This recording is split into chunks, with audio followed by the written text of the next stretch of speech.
जैसे ही आप रमज़ा के फ्लैगशिप स्टोर पे यहाँ पे एंटर होते हैं तो आपको यहाँ पे स्कूटर्स की और इलेक्ट्रिक बाइक के साथ साथ यहाँ पे कार भी मौजूद नज़र आएगी। तो यहाँ पे एक लंबी रेंज है जो कि मैंने लाइनअप करवाई है। यहाँ पे Z3 है सबसे पहले, बच्चों के इलेक्ट्रिक स्कूटर हैं 1 लाख रुपए की रेंज के अंदर। ये इलेक्ट्रिक स्कूटर छोटा सा बच्चों के लिए आपको मिलने वाला है। उसके साथ Z1 है जो कि 1,20,000 रुपये के अंदर आपको ये इलेक्ट्रिक स्कूटर मिलेगा। और उसके साथ रमज़ा की कॉलिंग है जिसका बैकएंड ब्रांड जो है वो आइमा है। ये 1,45,000 रुपये में ये इलेक्ट्रिक स्कूटर आपको मिलने वाला है, यानी कि 1 लाख से लेके 2 लाख की जो रेंज है वो यहाँ पे जारी है।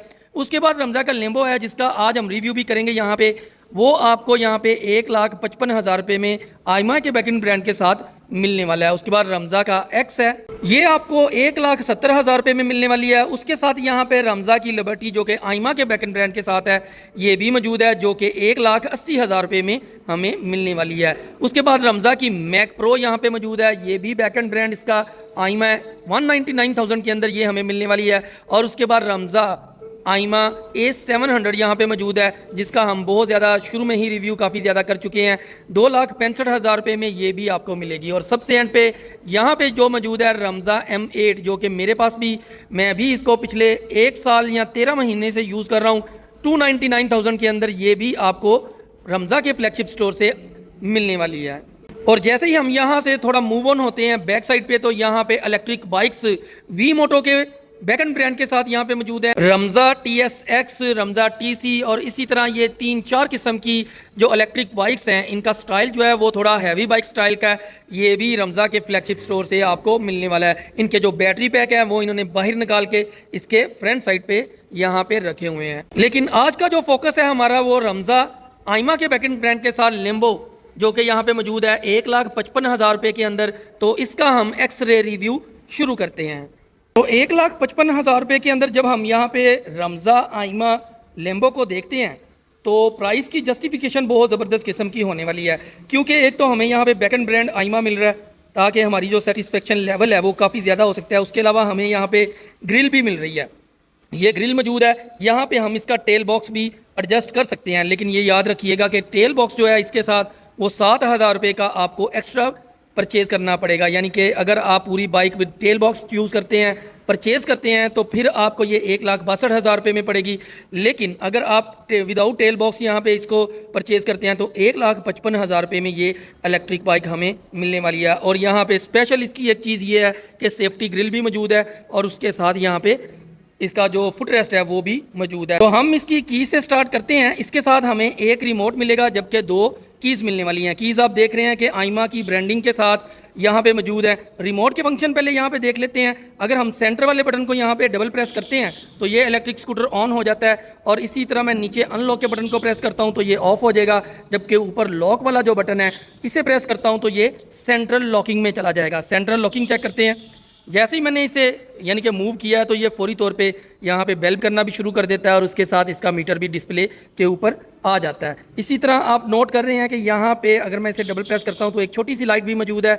आमतौर पे हमने रिमोट्स के अंदर देखते हैं कि लाइटिंग वगैरह कोई मौजूद नहीं होती, लेकिन यहाँ पे ये लाइट भी मौजूद है। डबल प्रेस करने से ऑन और इसी तरह डबल प्रेस करने से ऑफ हो जाता है। इसी तरह अगर मैं की को एंटर करता हूँ, यहाँ पे की को पहले मैं इसे रिमोट से ऑफ कर लेता हूँ, ये ऑफ हो चुका है। की को एंटर करने के बाद मैं राइट साइड पे मूव करता हूं तो ये ऑन हो जाएगा।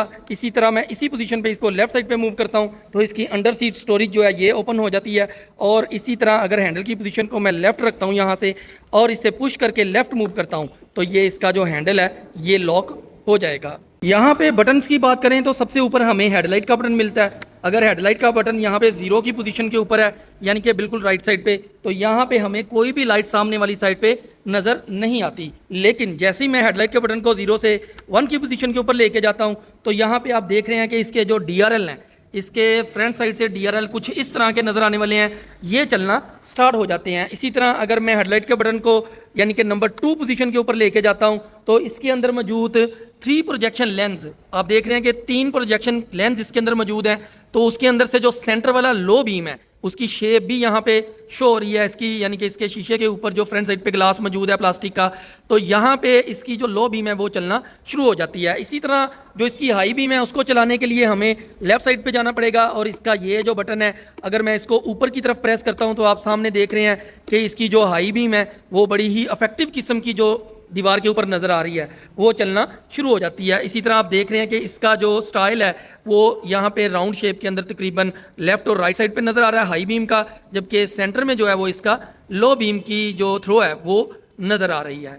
हेडलाइट के बटन के नीचे हमें यहाँ पे मोड का बटन मिलने वाला है। मोड यहाँ पे हम देख लेते हैं कि 1, 2 और 3 मोड यहाँ पे मौजूद हैं। अगर फुल यानी कि यहाँ पे मैं मोड यूज़ करता हूँ इसका, तो यहाँ पे इसकी स्पीड चेक कर लेते हैं कि स्क्रीन के ऊपर हमें तकरीबन 55 की मिलने वाली है, जबकि ऑन रोड इसकी स्पीड जो है वो यकीनी तौर पे 4-5 पॉइंट कम हो। बहुत जल्द हम इसका टेस्ट भी करेंगे और देखेंगे कि जीपीएस के ऊपर हमें इसकी एक्चुअल जो स्पीड है वो कितनी मिलने वाली है। इसी तरह लेफ्ट साइड पे हम आ जाते हैं तो हाई लो बीम के बटन के नीचे हमें यहाँ पे इंडिकेटर का बटन मिलता है जो कि ऑटो है। आप राइट साइड पे इसको मूव करने के बाद सेंटर से प्रेस करेंगे तो ये ऑफ हो जाएगा। इसकी इंडिकेशन भी यहाँ पे मौजूद है, जबकि फ्रंट साइड पे इसकी इंडिकेशन देख लेते हैं कि बिल्कुल यानी कि लेफ्ट साइड पे यहाँ पे नज़र आएगी। आप फ्रंट साइड से देख रहे हैं तो कुछ इस तरह की नज़र आने वाली है, जबकि हम इसके टेल पे जाते हैं तो यहाँ पे जो इंडिकेशन है वो कुछ इस तरह की हमें नज़र आने वाली है। इंडिकेटर्स के बटन के नीचे हमें यहाँ पे रिवर्स का बटन मिलने वाला है। रिवर्स के बटन को मैं अगर पुश करके रखता हूँ, अगर इसको मैंने इस्तेमाल करना है तो इसको रिवर्स के बटन को मैं पुश करके रखूँगा तो यहाँ पे ए यानी कि आर यहाँ पे साइन आ जाएगा। आर का साइन जैसे ही आ जाता है तो आप इसको इसके थ्रोटल को जो है वो मूव करके रिवर्स यानी कि बैक साइड पे मूव ऑन कर सकते हैं। यहाँ पे एक और भी बड़ा ज़बरदस्त किस्म का फंक्शन मौजूद है जो कि अभी कुछ यानी कि अरसे से मैं देख रहा हूँ कि रमज़ा के जो आइमा के इलेक्ट्रिक स्कूटर हैं उसके अंदर आना शुरू हो चुका है, और वो ये है कि ट्रेनिंग मोड। अगर मैं आर के बटन को 2 मरतबा प्रेस कर दूँ तो यहाँ पे एफ़ का साइन आ जाता है। एफ़ के साइन के साथ अगर हम इसको मूव ऑन करते हैं थ्रोटल को तो आप देखेंगे कि बिल्कुल स्लो स्पीड में ये चलना शुरू हो जाता है।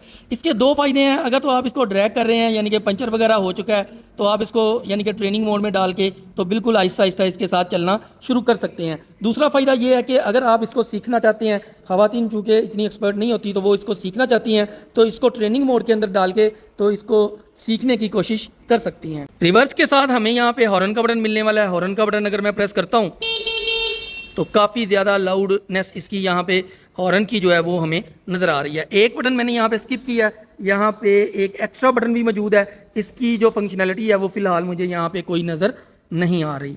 हैंडल बार से अगर हम थोड़ा नीचे आते हैं तो हमें एक यहाँ पे पॉकेट भी मिलने वाली है। लेफ़्ट साइड पे पॉकेट के अंदर आप देख रहे हैं कि हमें यहाँ पे USB पोर्ट भी मिलने वाली है, यानी कि ऑन दी गो हम अपने मोबाइल को कुछ ना कुछ चार्ज कर सकते हैं। और यहाँ पे जो हुक आप देख रहे हैं वो काफ़ी ज़्यादा सॉलिड किस्म की हमें मिलने वाली है। आप देख रहे हैं एक तो इसको बोल्ट के साथ यहाँ से टाइट किया गया, और दूसरा ये है कि इसके साथ यहाँ पे थोड़ा सा एम्बोज किया गया फ्रंट साइड पे, ताकि अगर हम शॉपर वगैरह या अपना बैग यहाँ पे हैंग करते हैं तो वो किसी भी स्पीड ब्रेकर या किसी भी वजह से ऊपर से नीचे नहीं गिरेगा।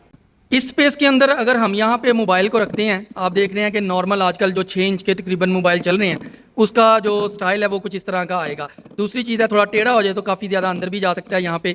इसी तरह आप एक चीज़ और नोट करेंगे कि इसकी जो ये फिनिश लुक है यहाँ पे वो अगर आप इसको यानी कि इसके बॉर्डर के ऊपर देखेंगे काफ़ी ज़्यादा आपको मिलेगी। दूसरी चीज़ जो आप नोटिस करेंगे कि इसका बॉर्डर जो है वो थोड़ा सा कर्व है अंदर की तरफ, यानी कि अगर इससे थोड़ा सा छोटा मोबाइल हो तो वो अंदर स्टक हो सकता है, फिर तो बिल्कुल भी गिरने का खदशा नहीं होगा। यहाँ पे हम इसके डिस्प्ले के ऊपर देख लेते हैं कि हमें क्या कौन कौन से फीचर्स और फंक्शंस नज़र आने वाले हैं। जैसे ही आप इसे ऑन करते हैं तो यहाँ पे काफ़ी ज़्यादा चीज़ें आइमा के बैकन ब्रांड के साथ हमें मिलने वाली हैं। 60 वोल्ट का मतलब ये है कि इसके अंदर 5 बैटरीज का बैक मौजूद है। ऑडोमीटर का मतलब ये है कि आपका ये इलेक्ट्रिक स्कूटर टोटल कितने किलोमीटर चल चुका है, और तकरीबन 5-7 सेकंड के बाद जैसे ही मैंने बात अपनी पूरी की है तो आप देख रहे हैं कि यहाँ पे ट्रिप मीटर आ चुका है। तो ट्रिप मीटर का मतलब ये होता है कि एक 1 गो के अंदर हम इस इलेक्ट्रिक स्कूटर को कितना चला चुके हैं। जैसे ही मैं इसे ऑन करता हूँ, ऑन करने के बाद जैसे ही मैं इसको यूज़ करता हूँ तो वो सारे का सारा ट्रिप मीटर में आ जाता है, और जैसे ही मैं इसे ऑफ करूँगा तो ट्रिप मीटर की जो रीडिंग होगी वो हमारे ऑडोमीटर के अंदर चली जाती है। तो यहाँ पे जैसे ही हम इसे ऑन करते हैं तो मोड 2 के अंदर हमेशा ऑन होता है, और यहाँ पे आप देख रहे हैं कि सेल भी शो होता है, यानी कि बैटरी कितनी चार्ज है। एफ वाली साइड पे अगर सेल पूरे हैं तो इसका मतलब है कि फुल चार्ज है, और अगर एम्प्टी वाली साइड पे ड्रॉप होंगे तो इसका मतलब है कि वो इतनी बैटरी जो है वो कम यानी कि चार्ज है। यहाँ पे पार्किंग मोड है। पार्किंग मोड को मैं जैसे ही अपनी ब्रेक को प्रेस करता हूँ तो पार्किंग मोड इसका ख़त्म हो जाता है और रेडी की पोजीशन के अंदर चले जाते हैं। मोड 3 के ऊपर हमें स्पीड इसकी जो शो होने वाली है इसके ऊपर वो 55 है, जबकि मोड 1 के ऊपर जो इसकी स्पीड हमें शो होगी वो 32 2 है, और जबकि इसकी जो मोड 2 के ऊपर है वो 43 हमें मिलने वाली है। लेकिन जैसे ही हम इसे ऑन रोड करेंगे तो ये हमें तकरीबन 45 से 50 के दरमियान मैक्सिमम स्पीड देने वाली है। बहुत जल्द हम इसका GPS टेस्ट भी करेंगे। उसके अलावा हम देख लेते हैं कि यहाँ पे हम अगर इंडिकेटर का इस्तेमाल करते हैं तो यहाँ पे हमें इंडिकेटर्स की इंडिकेशन भी नज़र आती है। इसके अलावा हमें अगर मैं हेडलाइट का इस्तेमाल करता हूँ और यहाँ पे हाई बीम का इस्तेमाल करता हूँ तो वो भी यहाँ पे इंडिकेशन हमें मिलने वाली है। और उसके साथ आप देख रहे हैं कि लेफ़्ट इंडिकेशन भी मिलने वाली है और इसके ऊपर आइमा की ब्रांडिंग भी मौजूद है। फ्रंट साइड पे अगर हम आते हैं तो हमें यहाँ पे सबसे पहले तो ड्रम ब्रेक इसके अंदर मिलने वाली है।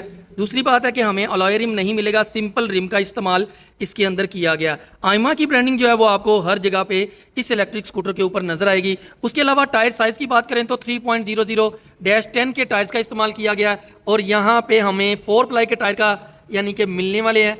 यहाँ पे मैं फोकस करता हूँ, 4 प्लाई के टायर मिलने वाले हैं और इसके अंदर हम जो अपना एयर प्रेशर रखेंगे वो 36 PSI कोल्ड, यानी कि जब ये फुल ठंडे हों उस वक्त इसको फिल करेंगे। चाओ यांग कंपनी के टायर का इस्तेमाल इसके अंदर किया गया है।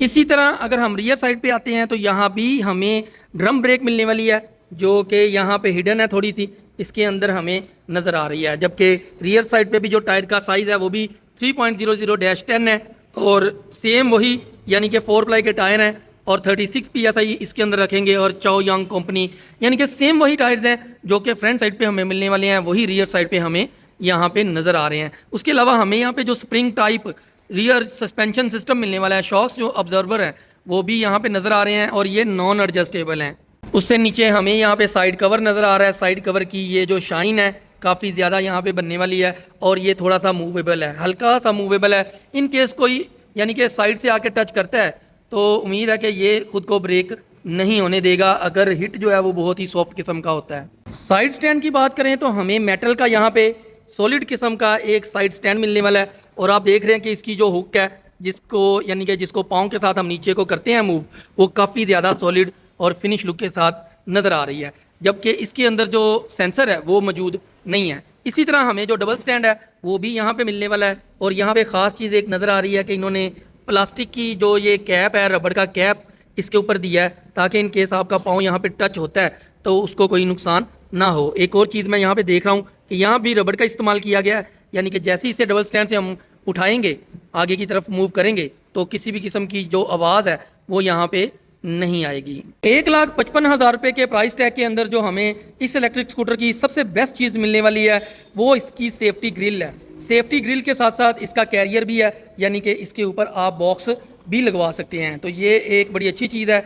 आमतौर पे इतने इलेक्ट्रिक स्कूटर ख़वातीन के लिए हैं तो बाज़ औक़ात होता है कि कोई एक्सीडेंट वगैरह या खुदा ना खास्ता इस तरह का कोई इशू हो तो फिर बॉडी जो है वो बच जाती है और कोई भी जो खराशें वगैरह या रगड़ें लगती हैं वो इसके मेटल की बॉडी या सेफ्टी ग्रिल के ऊपर लगती हैं, तो जिसकी वजह से काफ़ी ज़्यादा सेफ्टी हो जाती है। यहाँ पर हम इसकी मेजरमेंट थोड़ी कर लेते हैं कि जैसी सीट की हम अगर मेजरमेंट करते हैं तो हमें तकरीबन 24 इंच की सीट या 23 इंच की सीट आप समझ लें कि इसके ऊपर मिलने वाली है, जिसके ऊपर 2 लोग बहुत ही आसानी के साथ बैठ सकते हैं। इसी तरह इसकी कैरियर को भी अगर हम शामिल कर लेते हैं तो हमें तकरीबन 34 इंच तक की स्पेस जो है वो इसके ऊपर मिल सकती है। आमतौर पे दोस्त जो हैं कुछ वो फोम का यानी कि यहाँ पे सीट एक तैयार कर लेते हैं, जिसकी वजह से इनकी जो सीट है वो काफ़ी ज़्यादा लंबी हो सकती है। या आप टेल बॉक्स लगवा लें या आप इसको एज ए सीट ही यूज़ कर लें। इसी तरह हम इसकी फुट प्लेट की यहाँ पे पैमाइश कर लेते हैं। इसको अगर मैं लेफ़्ट से राइट अगर चेक करते हैं तो 13 इंच की स्पेस मिलने वाली है और इसी तरह फ्रंट से अगर इसको बैक साइड पे करते हैं तो हमें तकरीबन 15 इंच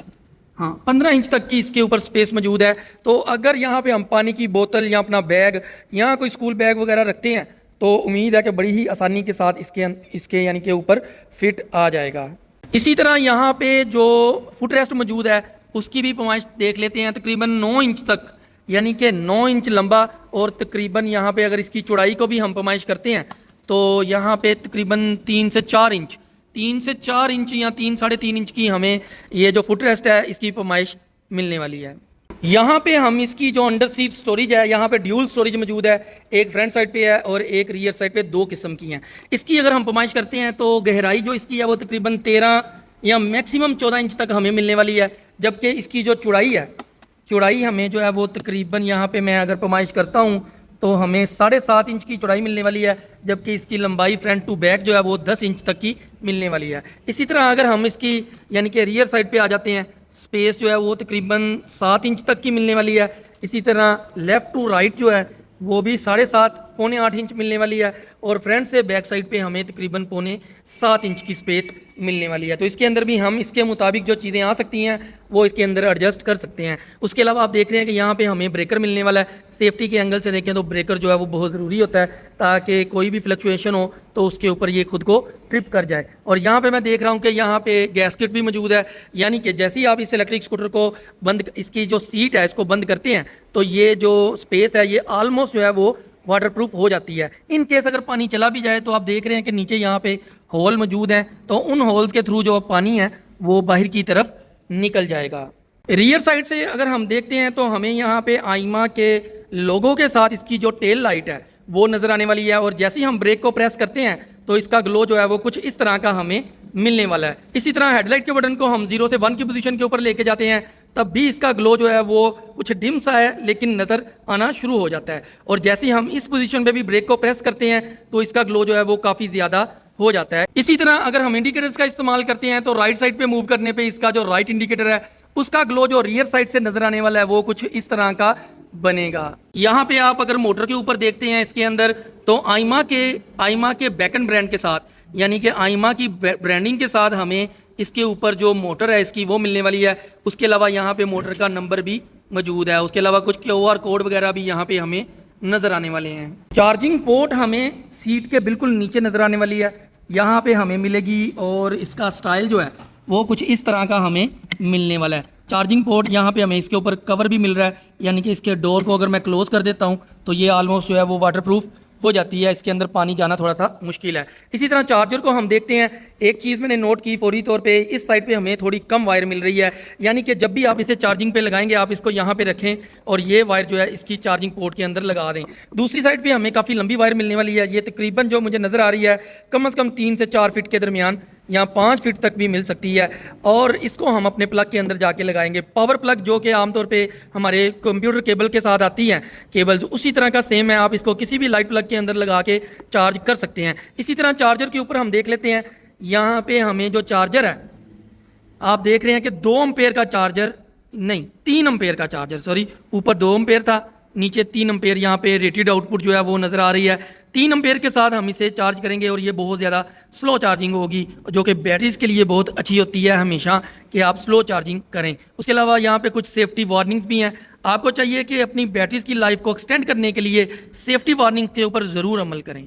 एक चीज़ और जो मैं नोटिस कर रहा था यहाँ पे काफ़ी ज़्यादा, फिर मैंने कहा मैं आपको दिखाई देता हूँ कि इसकी जो लेग स्पेस है वो बड़ी ही ज़बरदस्त किस्म की है। मेरे साथ यहाँ पे भाई मौजूद हैं, इनकी जो हाइट है मैंने अभी पैमाइश की है इंची टेप के साथ, वो 5'10" बनती है। तो 5'10" के साथ जब ये इसके ऊपर बैठते हैं तो आप देखें कि लेग स्पेस जो है वो यहाँ पे कितनी ज़बरदस्त किस्म की मिलने वाली है। अभी भी वो बिल्कुल नॉर्मल बैठे हैं और फिर भी पीछे दूसरा बंदा बैठ सकता है, और इनकी लेग के आगे जो स्पेस है वो भी काफ़ी ज़्यादा मौजूद है। मैं इनसे कहूँगा कि थोड़ा सा आगे हो जाएँ, अगर आगे भी होते हैं अपने कंफर्ट लेवल को कुछ बेहतर करते हैं, उसके बावजूद भी स्पेस जो है लेग स्पेस वो बड़ी ही ज़बरदस्त किस्म की इस इलेक्ट्रिक स्कूटर के अंदर मौजूद है। इसी तरह हमें यहाँ पे इसके साइड मिरर भी मिलने वाले हैं। साइड मिरर्स इसके साथ इंस्टॉल नहीं हैं, लेकिन मैंने सोचा कि आपको निकाल के दिखा देते हैं कि ये किस तरह के यहाँ पे हमें मिलने वाले हैं, और बड़े ही खूबसूरत किस्म के पेंट के साथ यहाँ पे मौजूद है। जब आप इसको इसके ऊपर फिट करेंगे तो आप देख रहे हैं कि इनकी जो शेप है वो काफ़ी ज़्यादा बाहर की तरफ जा रही है। तो जब इस तरह की शेप हो तो जाहिर सी बात है कि फिर रियर व्यू जो है वो काफ़ी ज़्यादा बेहतर हमें नज़र आने वाला है। तो ये था रमज़ा आइमा लेम्बो इलेक्ट्रिक स्कूटर का एक्स-रे रिव्यू। कोशिश की है कि आपको मैक्सिमम इन्फॉर्मेशन दें और डीप, यानी कि इसकी चीज़ों को ओपन करके और पैमाइश करके मेजरमेंट के साथ आपको सारी चीज़ें दिखाएं। उम्मीद है कि आपको वीडियो पसंद आई होगी। वीडियो पसंद आए तो चैनल को सब्सक्राइब और वीडियो को लाइक ज़रूर कीजिएगा, और मैक्सिमम इन्फॉर्मेशन के लिए इस इलेक्ट्रिक स्कूटर की आप pakiviz.com विज़िट कर सकते हैं।